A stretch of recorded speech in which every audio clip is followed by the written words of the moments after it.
ಹತ್ತಿರ ಇನಿಯ ಎಂದರೆ ಅದಕ್ಕೂ ಎತ್ತರ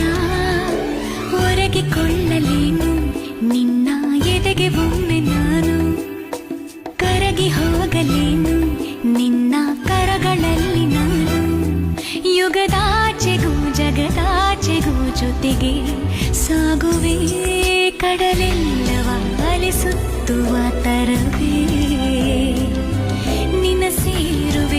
ಸೇರುವೆ ನನ್ನೋಲವೇ ಸಂಜು ಮತ್ತು ಗೀತ ಸೇರಬೇಕು ಅಂತ ಬರಿದಾಗಿದೆ ಎಂದು